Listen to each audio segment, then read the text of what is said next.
เอาพี่น้องเลยตอนนี้ก็ถือว่ายังแต่เวลาอีก10 นาทีพี่น้องแล้วก็สิได้นับถอยหลังอยู่ประเทศรัสเซียพี่น้องเลยสำหรับมื้อนี้เขาสิถ่ายบรรยากาศอยู่รัสเซียให้พี่น้องเบิ่งว่าอยู่รัสเซียเป็นแนวใดวันปีใหม่พี่น้องเลย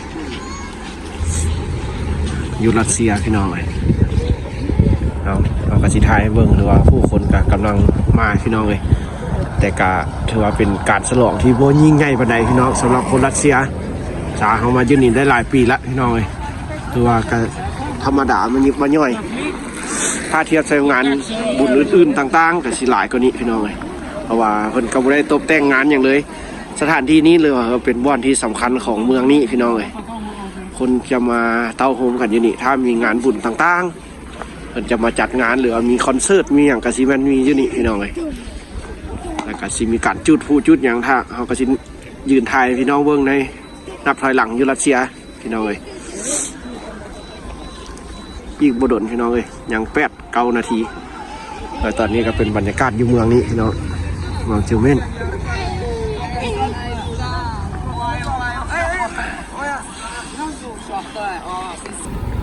พี่น้องถือว่ายังอีกบดลพี่น้องเลยยัง5 นาที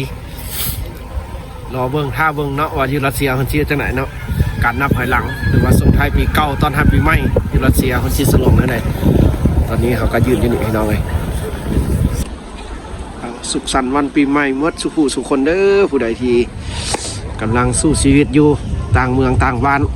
ใช้ชีวิตต่างแดนคือกันพี่น้องเลยก็ขอให้มีความสุขมีสุขภาพแข็งแรงก็มีเงินทองมีไหลมาเทมาพี่น้องเลยให้ร่ำให้รวยได้ไปใช้ชีวิตอยู่บ้านเกิดเมืองนอนด้วยความสุขของตนเองตามวิถีชีวิตกระชิฮอนละอีน้องถ้ายืนเบิ้งแล้วเขาโอ้หนาวพี่น้องเลย-18 องศาได้ค้างนี่สิแข็งเลยสิทายยักษ์ทายบุ้งว่ายูรัสเซียเป็นแนวใดพี่น้องเลยวันปีใหม่คันชินส่งท้ายปีใหม่ต้อนรับปีส่งท้ายปีเก่าต้อนรับปีใหม่จากไหนพี่น้องยูรัสเซียเขาก็สิยืนท่าทายบุ้งว่าค้างแข็งแล้วนี่พี่น้องเลยมาคนเดียวคือเก่าพี่น้องเลยเดี๋ยวสิท่าเบิ้งเนาะว่าชีเป็นยังไงคนกับคนบ้านเท่ากันรอคอยเบิ้งคือกันพี่น้องจากสิมีการจุดทูบบอสิมีแนวใดกระท่าเบิ้งน้ำกันยูรัสเซียนี่พี่น้องเลยเอาสำหรับเมืองอื่นที่เป็นแนวใดพี่น้องเลยแล้วก็อยู่สถานที่อื่นที่เอื้อยเพิ่นหรือว่าพ่อแม่พี่น้องลุงป้าเพิ่นอยู่ต่างแดนพี่น้องเอ้ยใช้ชีวิตต่างแดนคือกันก็ขอให้ทุกคนมีความสุขในวันปีใหม่หาเงินหาครองให้ได้หลายๆกลับไปอยู่บ้านเกิดเมืองนอนใช้ชีวิตของตนเองตามวิถีชีวิตของบ้านให้มีความสุขพี่น้องเอ้ยบ้านปลายชีวิต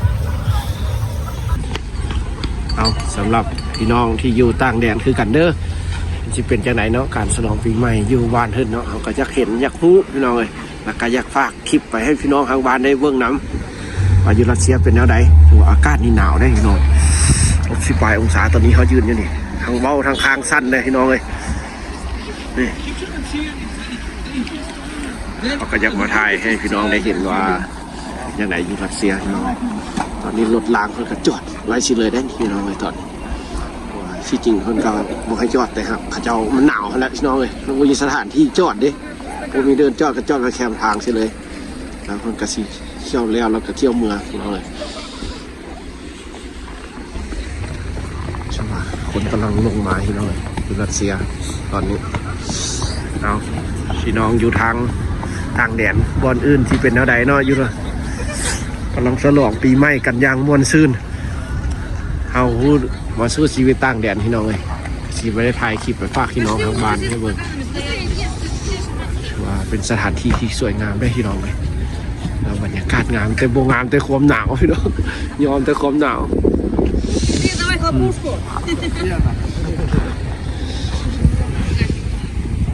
ยครับผมเก่งขนาดผมมีหนาวเดี๋ยวไก่ละไอซีพอดแล้วพี่น้องซีนับคอยดังแล้ว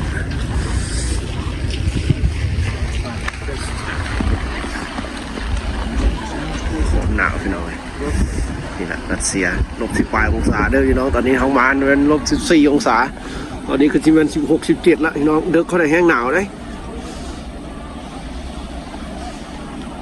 ผู้คนกำลังมาพี่น้องรถรางคือว่าจอดเลยถนนเส้นทางคือว่าปิดเลยตอนนี้เนาะมาปิดการสัญจรเลยตอนนี้ให้กันมานับถอยหลังกันเลย เฒ่าผู้หนุ่มคู่บ่าวสาวก็สิมาถ่ายมาสลองกันอยู่นี่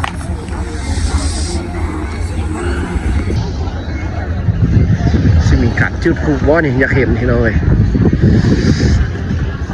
เส้นทางจอดตันเลยรถบ่ไปมาบ่ได้เลยนี่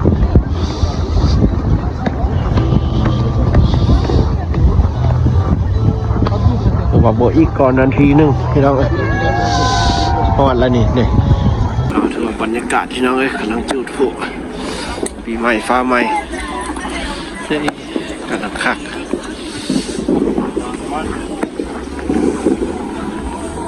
มีตำรวจมาให้บริการมาถ่ายเส้นทาง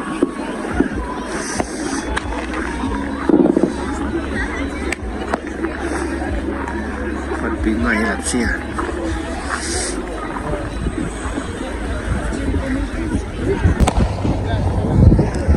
บรรยากาศนี่น้องเอ้ย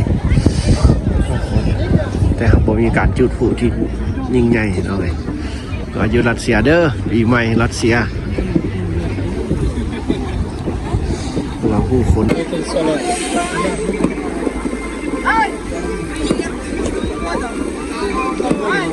ปีใหม่อยู่รัสเซีย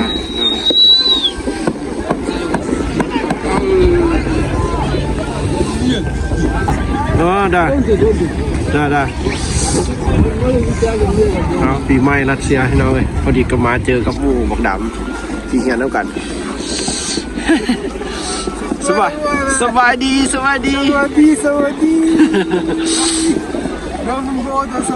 ได้สนุก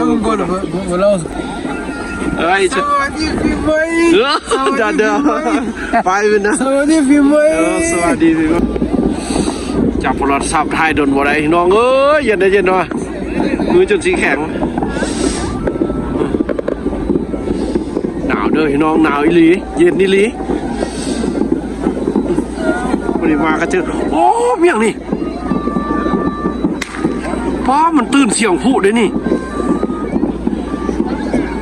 ป้าจนดับ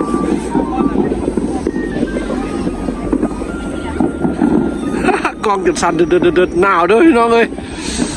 หนาวอีหลีเอาปีใหม่เนาะปีใหม่ที่รัสเซียพี่น้องเนาะบ้านเธอเนาะนับถอยหลังส่งท้ายปีเก่าตอนรับปีใหม่อยู่รัสเซียพี่น้องเอ้ยว่าผู้คนกับบ่รวมบ่หลายปานใดพี่น้องสำหรับบ้านเธอที่แตกต่างไปจากบ้านเฮาพี่น้องเอ้ยอยู่รัสเซียเอาพ่อแม่พี่น้องเด้อที่ใช้ชีวิตต่างแดนนำกันพี่น้องเอ้ยขอมีความสุขวันปีใหม่ให้ร่ำให้รวยแต่ละเขตแต่ละบ้านพี่น้องเอ้ยอยู่รัสเซียตอนนี้ก็ถือว่าเพิ่นบ่ให้ความสำคัญปานใดพี่น้องในวันปีใหม่ถ้าเทียบใส่วันอื่นๆโอ้สบายดีปีใหม่ได้สวัสดีปีใหม่โอ้สวัสดีหมู่อันประเทศอันกิบนี้ปีเศร้าสวัสดีปีใหม่กิบนี้ปีเศร้านะโอ้กระสีสวัสดีปีใหม่กระสีได้ครับน้องถือว่าปีใหม่ถือว่าไปเจอกันใหม่คลิปหน้าเด้อพี่น้องเลย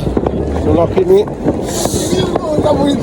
มาก็พอดีเจอกับหมู่ดำเพียนแล้วกันพี่น้องหนาวพี่น้องเลยมันก็หนาวเพื่อนนะดำได้ไหมโคโรหนาวนี่นะ Snow will go down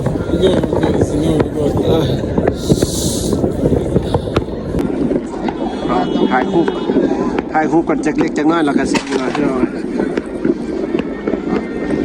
ใครมาแล้วก็เจอหมู่ดำเนี่ยทั้งกัน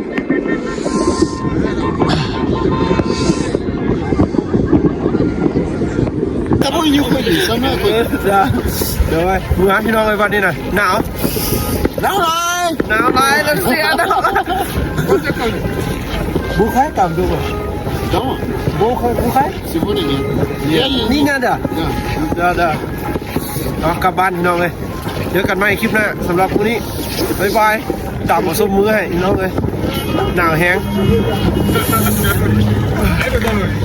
ใครเต็มมาแล้วก็เต็มมุ่งทำการเฮียนทำการพี่น้อง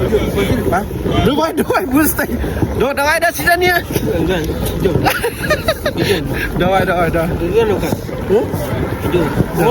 คนละหนึ่งจะมีอะไรตัวเสีย